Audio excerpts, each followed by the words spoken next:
നമസ്കാരം. നമ്മൾ ഒരുപാട് ഫീൽഡ് ഔട്ടായ നായകൻ അല്ലെങ്കിൽ നടിമാരെ നമ്മൾ കണ്ടിട്ടുണ്ട്. അവർ ഫീൽഡ് ഔട്ട് ആവാൻ കാരണം കുറേ ന്യായീകരണങ്ങൾ അവർ പറയാറുണ്ട്. ഇപ്പം അവസരങ്ങൾ കിട്ടിയിട്ടില്ല, അല്ലെങ്കിൽ നായകൻ വേറെ നടന്മാർ നമ്മളെ ഒതുക്കി, തിരക്കഥയിൽ മാറ്റം വരുത്തി, അല്ലെങ്കിൽ വേറെ ആൾക്കാർ അഭിനയിക്കാൻ പാടില്ല എന്ന് പറഞ്ഞ് പണി കൊടുത്ത്, അങ്ങനെയൊക്കെ ഒരുപാട് നമ്മൾ കേട്ടിട്ടുണ്ട്. ന്യായീകരണങ്ങളാണ്. പക്ഷേ ഫീൽഡ് ഔട്ട് ആവാൻ കാരണം അവിടുത്തെ പ്രേക്ഷകരാണ് എന്ന് പറയണത് ആദ്യമായിട്ടാണ്, അല്ലേ? പ്രേക്ഷകർ മോശമാണ്, പ്രേക്ഷകരാണ് മാറേണ്ടത്. അവിടെ ജനങ്ങളാണ് മോശം, അല്ല ഞാനല്ല.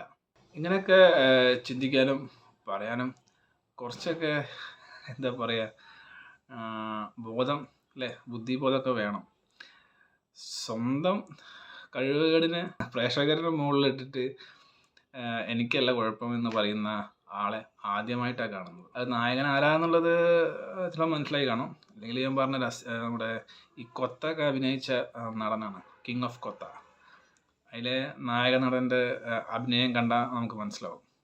പ്രേക്ഷകരാണ് ആ ഫിലിം പൊട്ടിച്ചത്, പ്രേക്ഷകരാണ് അതിൻ്റെ എല്ലാം ഉത്തരവാദിത്തം. അപ്പം ദയവ് ചെയ്ത് മലയാളി പ്രേക്ഷകർ നിങ്ങളൊന്ന് മാറി ചിന്തിക്കുക.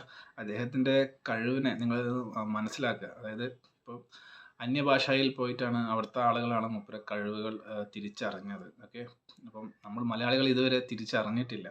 അപ്പോൾ അതൊന്ന് നിങ്ങളെന്തായാലും, നിങ്ങളെയാണ് കുറ്റം പറഞ്ഞത്. മലയാളി പ്രേക്ഷകർ സകലതിനും ഒന്നിനെ പോലും വിട്ടിട്ടില്ല. അതായത് കിങ് ഓഫ് കൊത്ത കാണാത്ത എല്ലാവരും, മോശം അഭിപ്രായം പറഞ്ഞ എല്ലാവരും കുറ്റം പറഞ്ഞിട്ടുണ്ട്. അപ്പോൾ നിങ്ങളാണ് അതിൻ്റെ ഉത്തരവാദിത്തം.